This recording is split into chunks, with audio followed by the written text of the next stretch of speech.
All right, good morning, everybody. So, as part of the video series that I've been trying to post for you guys to watch online, we're going to look at butterfly gardens today.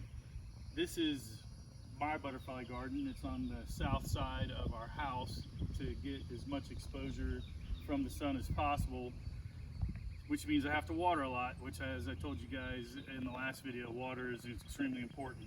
So what you want is you want flowering plants that will attract butterflies, and you also want plants that can be hosts for the butterflies.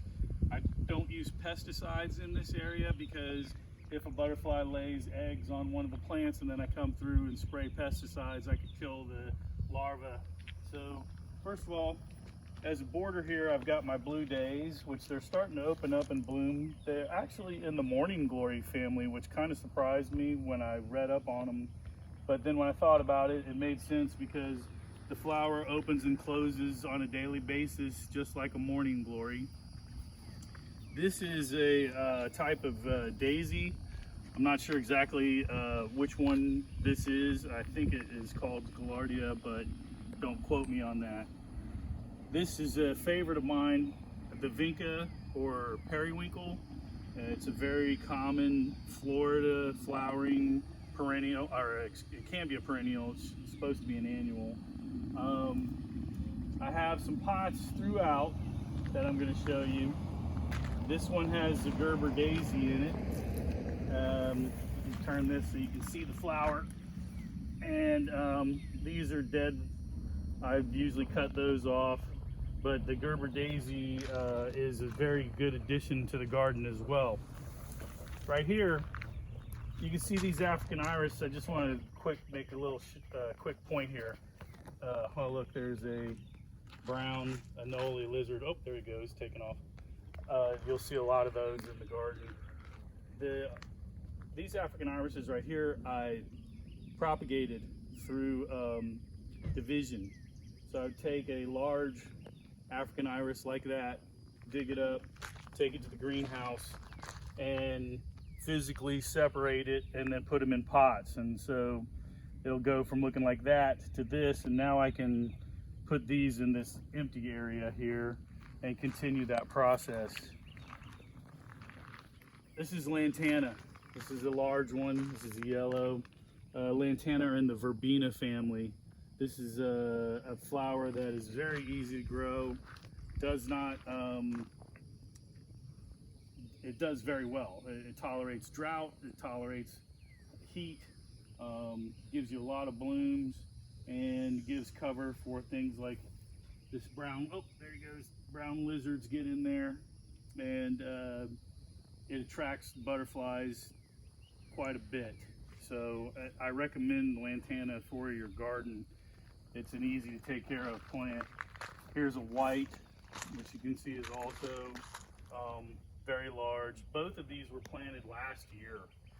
So in a year's time, 2 or 3 small lantana in a 1 or 3 gallon pot can turn into that with the proper care. Here's the African iris's bloom. It's one of my favorites. The African iris is another one of the drought tolerant plants that I like. It does like a lot of water though. The more water you put on it, the healthier it will be. Here's Indian hawthorn. It's a shrub. You can use it in the butterfly garden, or you can use it in your garden area. These are in pots right now. I haven't decided if I'm going to put them here or somewhere else. But since they were blooming recently, still have some blooms on them, I put them in here. This is a fake plant. It's fake Gerber daisy. It fooled me. It was in the greenhouse. I thought it was actually real at one point until I realized that the flowers never fell off and that it was plastic. I have a small area of daisies here, and I am not the expert on naming the different varieties. You'll go into the shop and they'll call them daisies. You know, there could be many different varieties. I know this is a coreopsis, which is another type of daisy-like flower. I think that these are called African daisies here. And the African daisies, they open and close. So actually at about 3 o'clock in the afternoon, these will be much bigger. Right now they're smaller, and so they open up during the day.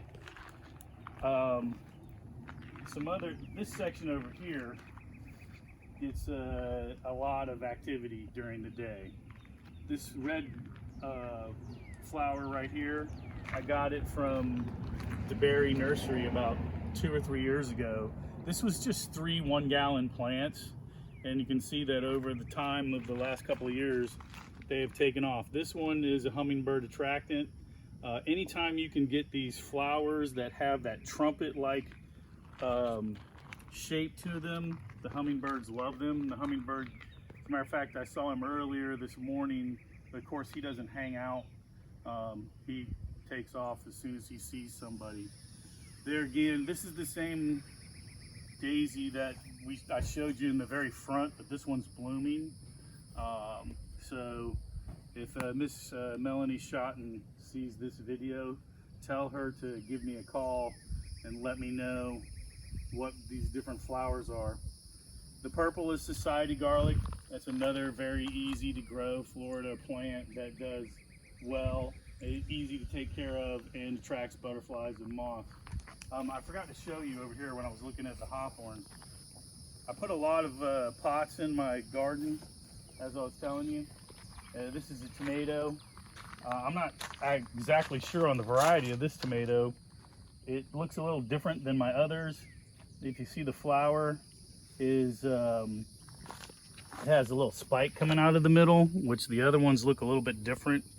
I'm not really sure what kind of tomato this is, but it seems to be able to stand upright better than most tomatoes, and it's got more of a bush variety. I have a feeling that it is something that has been cultivated to be a little more tolerant of the heat in Florida. And over here at the far end of my butterfly garden, I have some more pots set up with tomatoes, cilantro. Oh, here comes a little butterfly now heading to my hibiscus and just kind of floating around. That is a native butterfly to Florida. Its name escapes me right now. So if you're watching the video and you're one of my students and you can figure out the name of that butterfly, I'll give you some extra points. This fennel that I put in the pots, I put this in my garden because the swallowtail loves this plant to lay its eggs. So I'm hoping that a swallowtail butterfly will come and lay some eggs on this. Here's bell pepper. So your garden is a great place to take the opportunity to put vegetables like tomato and bell pepper in the garden, or herbs like cilantro. These obviously will fade away as the season ends, and I'll have to take them out when they have finished doing their job. Make sure you stake your tomatoes because they do not have the ability to stand on their own.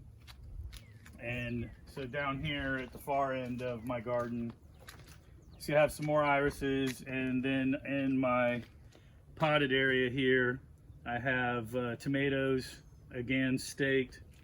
And as you can see, I was telling you about the flower on the other one. If you look at this flower, it's a little bit different. Very similar, but a little bit different. Not as showy as the flower on the other one. Here's some basil. You can come out here and grab a couple pieces if you want to make some spaghetti sauce, or do tomato with basil and the mozzarella cheese, which is one of my favorite appetizers. Just take a leaf off and slice a tomato, mozzarella cheese, basil, a little of olive oil, ready to go. Okay, so that is, oh, one more thing I want to show you here. Every once in a while you'll get a volunteer. I didn't plant that flower right there, that purple flower. That's a Florida native. I always called it an ink plant because if you squeeze it, you will get blue ink out of it. Probably in the indigo family. I've heard stories that You can use it to dye your clothes if you get enough of it. Obviously, I've never tried. So as you can see, I have a large representation of different flowers, and if you look across, there's butterflies coming after I left, flying around in the lantana this morning. And so you definitely do get hummingbirds, you definitely do get butterflies, lizards. I do also see snakes in here. I've seen 3 different varieties this year. I've seen a yellow rat snake in here, I've seen a garter snake in here, and I've seen a black racer. So most predominantly the black racer, but I do see other varieties of garden snakes. Oh, I cannot forget the shrimp plant. This is my main butterfly and hummingbird attractant. The hummingbird comes here every day. We saw him here this morning. Unfortunately, he's difficult to film. This particular batch of shrimp plant has been here for years, and it is underneath a holly tree.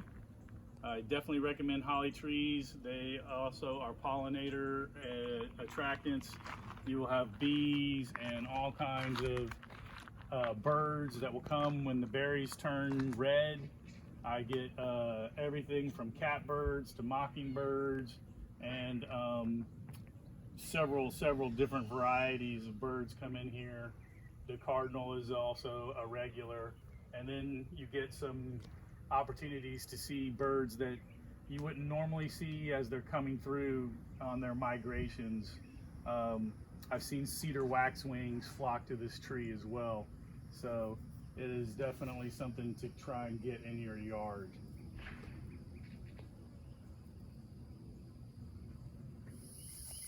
So in your butterfly garden, you're going to have some plants that only bloom at one time during the year. This plant is a native azalea. I call it the flame azalea.